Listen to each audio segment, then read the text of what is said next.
জ্বালানি তেলের দাম বৃদ্ধির প্রভাব পড়বে সবকিছুতে। সবশেষ পরিস্থিতি জানাতে রাজধানীর মহাখালী থেকে যুক্ত হচ্ছেন সহকর্মী সানি আহমেদ।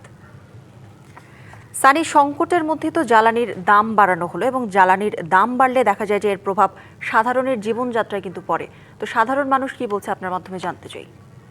এই মুহূর্তে রয়েছি মহাখালীর গুলশান ফিলিং স্টেশনে। এখানে আমি মানুষের সাথে কথা বলছিলাম যারা বাইক এবং চার চাকা গাড়ি নিয়ে এখানে যারা অবস্থান করছিলেন সারিবদ্ধ লাইন দিয়ে। আজকে তুলনামূলকভাবে কিছুটা লাইনের যে দূর সেটা 1 থেকে 1.5 কিলোমিটার গিয়েছে, অর্থাৎ 4 থেকে 5 ঘন্টার মধ্যে এখানে তেল সরবরাহ করতে পারছেন। এবং একই সাথে যদি জানিয়ে রাখি যে যারা বাস যাত্রী রয়েছে, যারা অফিসগামী মানুষ রয়েছে, তাদের সাথে কথা বলেছি। কিছু কিছু ক্ষেত্রে বাড়তি ভাড়ার অভিযোগ থাকলে, তবে বেশিরভাগ ক্ষেত্রেই কিন্তু স্বাভাবিক যে ভাড়া সেটি কিন্তু বিরাজমান রয়েছে। একই সাথে জানিয়ে রাখি সকাল থেকে রাজধানীর যে পেট্রোল পাম্পগুলো রয়েছে সেখানে আমি খেয়াল রাখছিলাম যে অন্য সব দিনের মতো করেই যে আজকে ভিড়টা তেমন থাকলেও তবে খুব একটা বেশি অপেক্ষা করতে হচ্ছে না। অর্থাৎ আগে যেখানে 8 থেকে 10 ঘন্টা কিংবা 12 ঘন্টা সময় অতিবাহিত করতে হতো তেল নেওয়ার জন্য, সেখানে আজকে কিছুটা কম সময় লাগছে। অর্থাৎ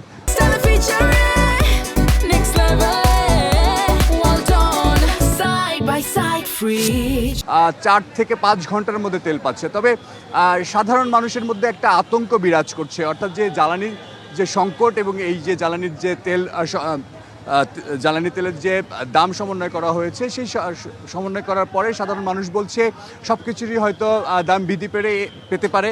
এই কারণে সাধারণ মানুষের মধ্যে একটি আতঙ্ক বিরাজ করছে। একই সাথে যদি এই মুহূর্তে একজন তেল নেওয়ার জন্য একজন দীর্ঘক্ষণ লাইনে দাঁড়িয়েছিল, তার সাথে যদি একটু কথা বলি।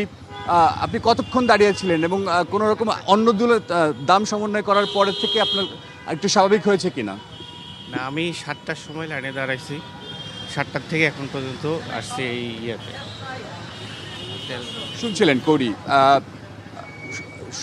শুনছিলেন যে 4 থেকে 4.5 ঘন্টার মধ্যেই তেল পাচ্ছে। তবে একটু স্বস্তি ফিরলেও পুরোপুরি এখনও যারা ক্রেতা রয়েছেন পুরোপুরি এখনও সন্তুষ্ট হতে পারেনি। এই ছিল আমার কাছে সর্বশেষ।